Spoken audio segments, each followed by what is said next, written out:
आंखों में नींद बहुत है पर सोना नहीं है, यही वक्त है कुछ करने का, इसे खोना नहीं है। जी हाँ दोस्तों, आप सभी का स्वागत है आपके अपने YouTube channel aim of exam पर। तो दोस्तों, आज की क्लास में आपका एक नया चैप्टर स्टार्ट होगा और ये बेसिक क्लास होगी जो होगा क्षेत्रफल। देखिए दोस्तों, ये आपके लिए बहुत ही इम्पोर्टेंट टॉपिक है और ये चैप्टर है जिसमें आपको बड़े ध्यान से चीज़ें समझनी होंगी। देखिए दोस्तों, सबसे इम्पोर्टेंट चीज़ क्षेत्रफल में समझना ही होता है। अगर आपने बेसिक क्लास की हुई है तो केवल आपको बाद में क्या करना है, फॉर्मूला लगाना है और उसका आंसर बता देना है। देखिए, मैं आपको बता देना चाहता हूं कि क्षेत्रफल में सबसे पहले आपको बेसिक की जानकारी होनी चाहिए कि आखिर वर्ग, घन या बेलन वगैरह ये होते क्या हैं, उनका क्षेत्रफल कैसे निकालते हैं, तभी आप दोस्तों उन्हें सोल्व कर पाएंगे। देखिए, सबसे पहले तो मैं आपको एक बात बता देना चाहता हूं कि क्षेत्रफल सबसे इंपॉर्टेंट इसलिए हो जाता है क्योंकि इसमें दोस्तों सबसे पहले हमें सूत्र का याद होना बहुत ही जरूरी है। अगर आपके सूत्र याद नहीं है तो यकीन मानिएगा आप उसका आंसर नहीं आ सकते हैं, चाहे वो बहुत ही आसान क्वेश्चन हो। क्योंकि दोस्तों इस चैप्टर में नहीं तो कोई जो ट्रिक अपनाई जाती है और नहीं कोई और विधि अपनाई जाती है जिससे कि इस चैप्टर को आसान किया जा सके। तो दोस्तों, सबसे इंपॉर्टेंट और महत्वपूर्ण चीज़ क्या है कि आपको सभी चीज़ की फॉर्मूला याद होने चाहिए और उनके बारे में नॉलेज होनी चाहिए कि वो है क्या और उसमें करना क्या है। तो चलिए चलते हैं और समझ जो प्राप्त करते हैं अपनी बेसिक क्लास से। देखिए दोस्तों, सबसे पहले मैं आपको जो बताऊंगा, सबसे पहले बताऊंगा आपको आयत और वर्ग के बारे में। आयत और वर्ग क्या होते हैं? देखिए, आयत और वर्ग की पहचान सबसे पहले आपको करनी है कि आखिर दोनों में क्या अंतर होता है। तो अंतर मैं आपको बता दूं तो अंतर दोस्तों क्या होता है कि आयत और वर्ग दोनों के जो फिगर होता है वो लगभग सेम ही होता है, लेकिन अंतर क्या होता है कि आयत में सबली भुजा में से दो भुजा बराबर होती हैं। दो भुजा का मतलब क्या होता है? देखिए इसमें अगर ये वाली चौड़ाई है तो ये वाली भी चौड़ाई होगी और अगर ये वाली लंबाई है तो ऊपर भी लंबाई होगी। तो आयत में क्या होता है, इसमें लंबाई और चौड़ाई होती है, और वर्ग में क्या होता है, इसमें भी लंबाई चौड़ाई होती है, लेकिन इसमें और इसमें अंतर क्या है कि वर्ग में सबली भुजा जो होती हैं वो बराबर होती हैं। जैसे आप मानेंगे तो यहां भी भुजा है, ये भी भुजा, ये भी भुजा, ये भुजा आप इसे लंबाई या चौड़ाई कुछ भी मान सकते हैं, लेकिन ये होती बराबर है। लेकिन इसमें क्या होता है, इनमें दो भुजा बराबर होती हैं। जैसे अगर मैं बात करूं कि एक आयत है और अगर मैं कहूं कि इसकी लंबाई 10 सेंटीमीटर है और चौड़ाई 5 सेंटीमीटर है, तो इसका मतलब ये होगा कि अगर ये वाली भुजा 5 है तो ये वाली भी 5 होगी, और अगर नीचे वाली 10 है तो ऊपर वाली भी 10 होगी। इसमें क्या होता है, आमने और सामने की भुजा बराबर होती हैं। जैसे अगर नीचे की भुजा बराबर है तो वाकई ऊपर की भुजा भी उस बिल्कुल इतनी होगी जितनी वाकई नीचे वाली भुजा होगी। लेकिन अब वर्ग में क्या है, वर्ग में चारों भुजा बराबर होती हैं। अगर मैं कहूँ कि ये एक वर्ग है और इसकी एक भुजा 10 है, 10 सेंटीमीटर है, तो इसका मतलब ये होगा अगर ये वर्ग है तो इसकी सबली भुजा कितनी होंगी, 10 सेंटीमीटर होंगी। तो वर्ग और आयत में अंतर आपको समझ में आ गया होगा कि वर्ग में केवल आमने और सामने की भुजा बराबर होती हैं, लेकिन आयत में क्या होता है, केवल आमने और सामने की भुजा बराबर होती हैं, जबकि वर्ग में क्या होता है, उसमें चारों भुजा बराबर दे रखी होती हैं। यही अंतर होता है वर्ग और आयत में, जो बहुत ही बड़ा अंतर दोस्तों होता है।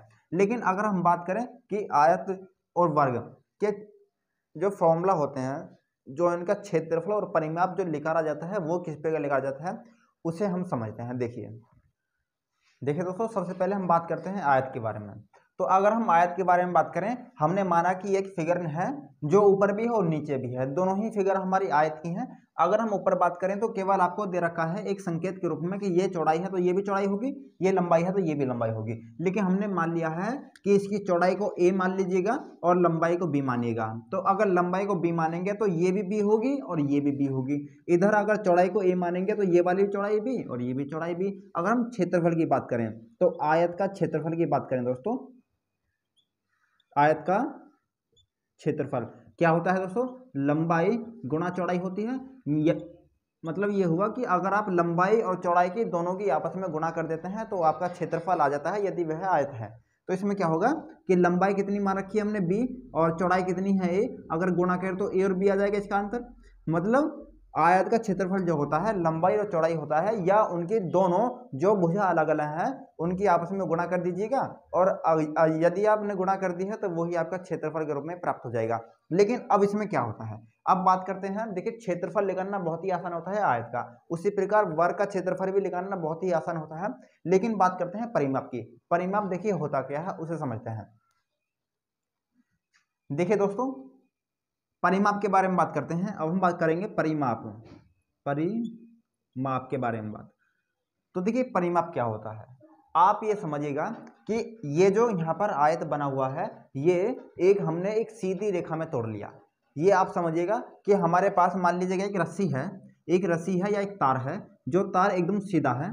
अगर हम इसी तार को मोड़कर एक आयत का जो रूप दे दें, मतलब एक तार है बहुत लंबा, अगर उसे ही हम मोड़कर एक आयत का रूप दे दें तो इसे जो आयत का रूप दिया जाएगा तो वो लगभग ऐसा बन जाएगा।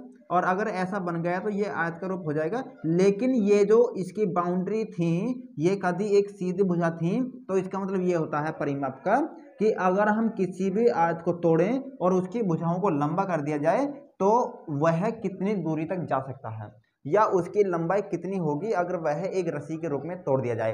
तो सिंपली भाषा में आप ये समझिएगा कि हमारा जो परिमाप का मतलब होता है वो क्या होता है कि उसकी सबली भुजाओं की कुल लंबाई कितनी है, आयत की सबली भुजाओं की कुल लंबाई कितनी है। तो देखिए कुल लंबाई के लिए क्या निकालना होगा, देखिए परिमाप निकालने के लिए मैंने कहा है कि उसकी सभी भुजाओं की कुल लंबाई क्या है। तो कुल लंबाई किस प्रकार निकालेंगे, जब हम उसकी सबली भुजा को जोड़ देंगे तभी हम क्या लेकर जाएंगे दोस्तों, आयत का परिमाप हम निकाल देंगे।